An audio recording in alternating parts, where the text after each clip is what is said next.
Hey fellow Vault Dwellers, it's Angry Turtle, and in this video I want to share my tips and tricks how to survive a battle with air without dying a single time, because it's increasingly important now as respawn bug is still a problem for so many players. Then if you die, you are risking losing all the rewards and all your effort.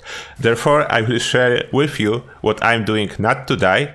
And first, I will quickly show you that all the stuff I'm using is actually working. Then there will be quick presentation how I'm fighting without power armor and with power armor, and then we'll go into more details.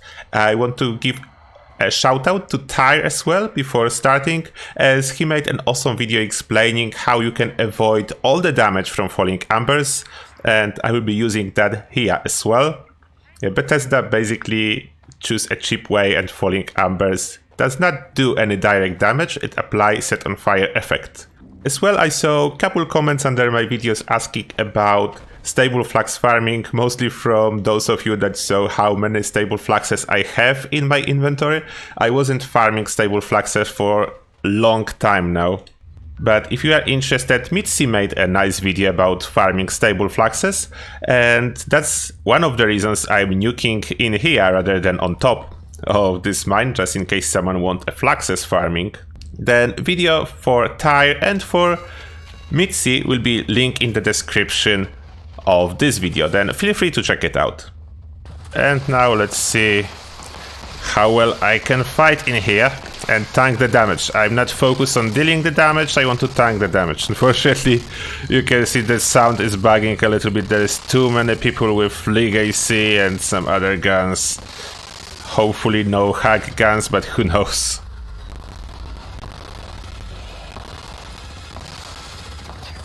Yeah, that's definitely a hacked 50 cal. No revive for this guy. Using hacked 50 cals, no revive. Now much better, and he's down. And as you can see, I'm doing quite well. I can run in here, I can run over some like acid damage dealing areas, and I'm fine. I can run over these falling embers, and I'm fine as well. I'm not wearing power armor. My damage resistance, it's not super high. I'm doing well. I can run around this stuff. I will be taking a little bit of a damage, but I'm absolutely fine. I can run next to this guy. I can shoot him, reload. I can stand next to him. I can even bash him to show him that he's a joke and I'm not afraid. I'm using a lot of survivability perks and stuff that I will share with you. You don't need to use everything to do fine versus this guy. Like, basically, the only thing that can kill me in here, even though I'm low health, like the only thing are those drills. Those drills are not a joke. Don't go close to them. There is like no way to fully protect yourself from those drills. And those Wendigos, they slap me and I laugh at them. Yeah, what you do, Wendigo? You will slap me, yeah? You think I'm afraid? I'm not afraid. And it all works as well in power armor. Now I'm in power armor. Unfortunately, the guy with hacked 50 cal is back. You can easily recognize hacked weapons if you don't know on PC how to recognize. If you see someone that is running with 50 cal, but it's shooting way too many projectiles like this guy, it means it's a hacked weapon, and it's basically doing insane damage. There is a splitter on it, you can see how much it's firing, but that's a side topic. It's, as for now, only applied to PC. But still, as you can see, I'm doing pretty fine in here. I'm not gonna die anytime soon. In power armor, if I run under those falling embers, I will be taking some damage, but nothing that will kill me. Then I will survive it. It's not a problem. Then we killed the guy. I don't know where he died. I found him. Junkie's laser pistol. Okay, let's run out. Everyone want to run out. Let's run out. And now, before I show you everything, just a quick disclaimer. I usually do not blame players that are in the possession of hacked weapons, legacy weapons, broken weapons, and stuff like that. It's up to the Bethesda to fix this stuff, as basically some of them are not even aware they are using something that shouldn't be in the game, as hacked weapons are basically tradable. You can put it into your vending machine and someone can buy it without even realizing something wrong with this weapon, and it's not actually a possible weapon in the game. And now, how not to die, and there will be no hacked stuff involved in that. The most important thing is all the HP buff. I know there is popular opinion that HP buffs, whatever is increasing your hit points, are not good for bloodied builds and will not help. But keep in mind, those are the same people that will tell you that bloodied is high risk and you will die a lot. Then if you will listen to them, you will die a lot.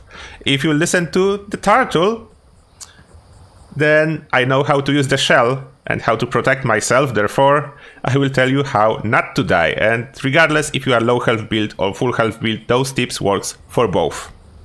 Then I'm the herbivore, it's why I'm using tato salad. If you are a carnivore, you have more options. You can use hot dogs, you can use Fashnax sausages, or you can use cranberry meatball grinder. And up to you which one you like. For me, it's tato salad. Second is a vodka. And third buff available is Psycho buff. It gives you a lot of extra HP. If you use all of them, you can see that my HP is 200 out of 568. That does make a difference, as you are able to see. Of course, I have it paired with some perks and stuff. My armor is not impressive. As you can see, I have 300 damage resistance, 50 poison resistance, and 240 energy resistance.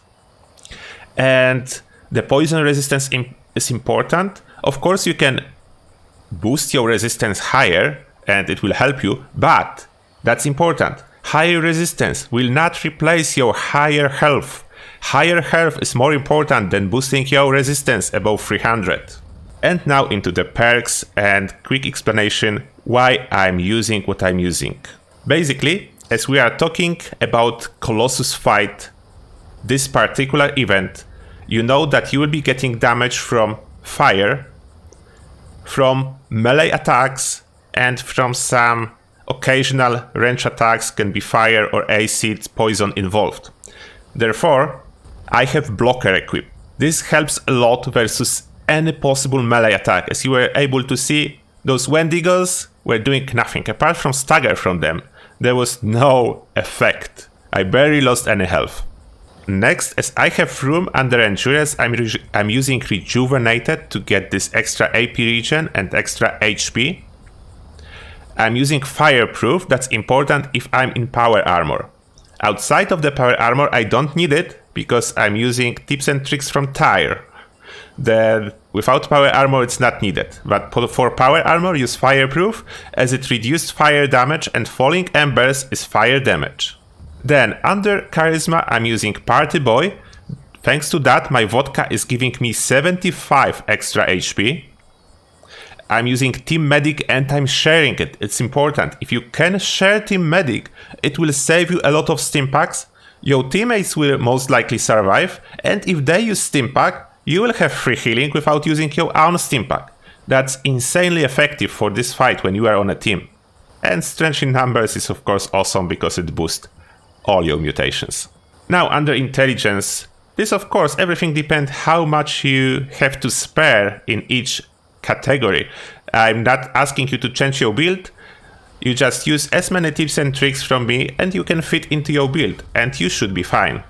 I'm using First Aid, that's great for stim packs. I have 15 intelligence, then I have room in here, I can use whatever I need. And this intelligence of course is to farm experience faster. In case of blooded build, yep, Nerd Rage is great. It gives you additional AP regen and resistance. Then under Agility, I'm using Dodgy.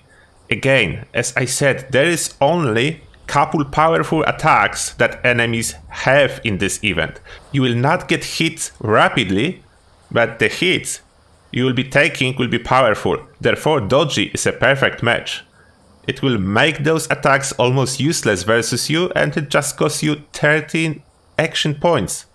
If you need faster AP regen, just use a company tea that I recently made a guide about. Then class freak is here. That's actually important. And just for one mutation, I'm using empath mutation, and empath is helping me greatly to tank damage. Even if I'm the only empath on the team with class freak equipped, empath helps me a lot. I'm taking less damage because empath work on me as well, not only on teammates. Therefore, it's great mutation perk combo.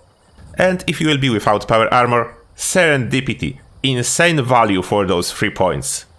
You can avoid so many attacks when below 30% health. Now let's go into armor. As I said, the falling embers are applying effect set on fire when you touch the area.